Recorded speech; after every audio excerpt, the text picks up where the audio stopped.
Okay, hey, this is Uncle Dan. Just another update on the long-term review of Shimano brakes, the IceTech M8000s. Now, thank you, Uncle Sam, for helping out. I was on my front brake, and even on my back brake, I was noticing that I was losing power over time, and I didn't know why. And as it turns out, I was leaking fluid, but the lines were dry, the calipers, or the plunger up here was dry, but I noticed a slight moist residue on the actual M8000s. Here, thanks, Sam. You know, the parts that go like this. And so I actually bled the brakes, and they worked for like 2 weeks. They were just fine. But what happened is that there was a rime of dirt and moisture here.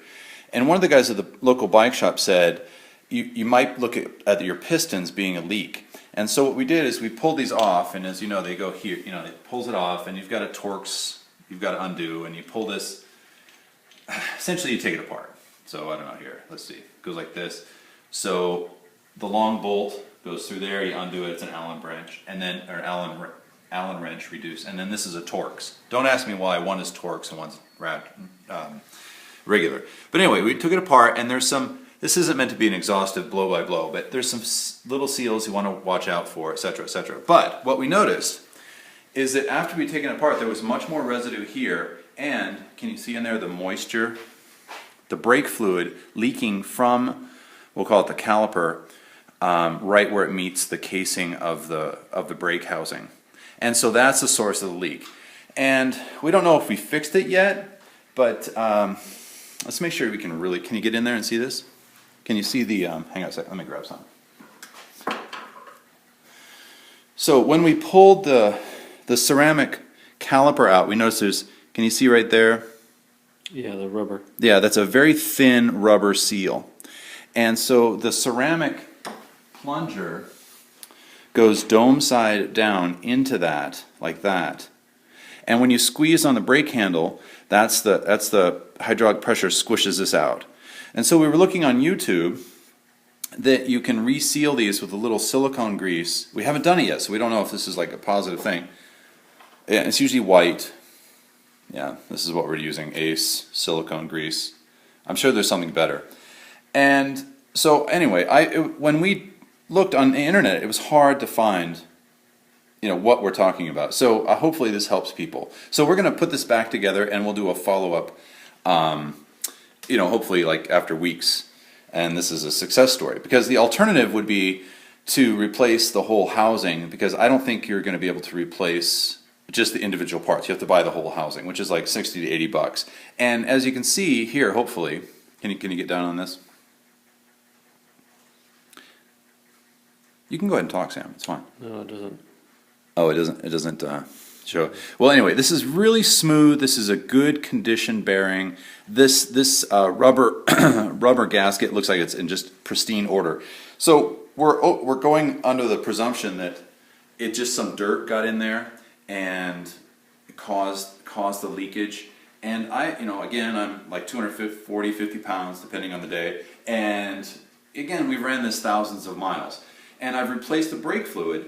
So hopefully this will be a nice, cheap, relatively easy fix, and it'll help you guys who are also in similar positions. So anyway, thanks. All right, welcome to Piston Blow 3.0 here. We're trying to remove this.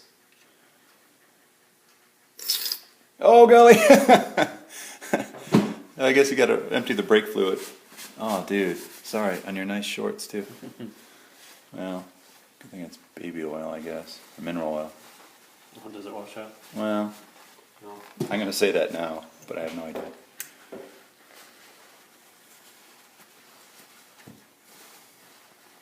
Where did that grease come from? Oh, so we have to, here, I'll put my finger on that. You got it? Just,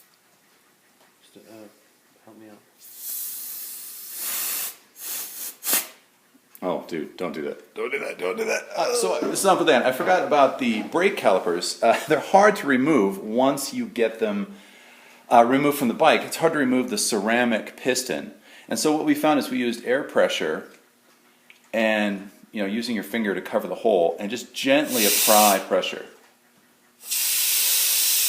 and it pops up. And be careful, if you put too much air, it'll pop out and hit you in the face.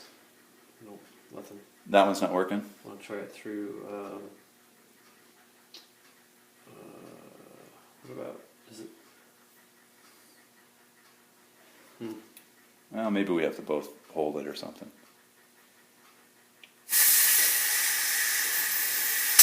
No, it's Oh, that was not working?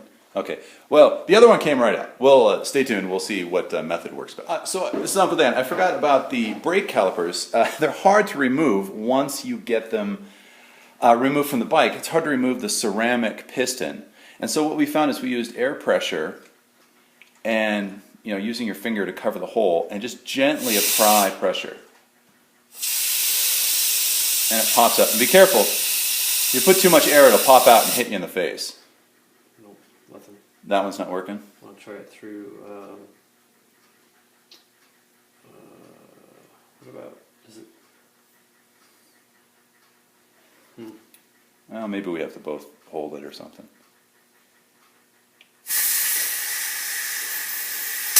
No, it's Oh, that was not working? Okay. Well, the other one came right out. We'll stay tuned. We'll see what method works best. Okay. So I guess the air compressor aerosolizes this this brake fluid stuff, but it is a nice way to get this out. Is it coming out? Yeah. Oh, look, there we go. Uh-oh. Oh, we got guts? It's broken. Oh, well, maybe that's the problem. Maybe it was broken to begin with. We'll say that. Yeah, I mean, how in the world would that compressor break it? Ceramic, yeah. Oh, okay. Well, know. hence the source of our leakage, I would say. I think so. Yeah, boy, look at that. Well, Nasty business. All right, well, now we don't know what to do. not riding today. Yeah, not riding a day. Suck. All right. All right. Stay tuned. Hi, this is Uncle Dan. Just a more follow-up on the calipers and what looks like happened to mine. And just details, this is actually a very thick gasket. And we were able to get it by digging into not the front of the gasket, but the back of the gasket. And just for information's sake, I wanted to show there was all kinds of cruddy buildup in that groove you can see there. And it sure looks like this piston had been broken for a long time because this stuff is just, it's quite nasty. See all this stuff? And it's from this, from this broken piston. Now, the question is, it looks like heat, but it also, maybe it was a impact of some kind. But I don't know. Anyway, I think it's interesting how all this stuff works out. But other than the piston, the gasket and the housing and everything else looks like in pristine order. So hopefully we'll be able to, as a project, the irony being that, just to get a new caliper set with pistons is only like $50-$60. So, I'm probably overspending time on this. But, in the quest for knowledge, sometimes a little excess is required. So anyway, take care.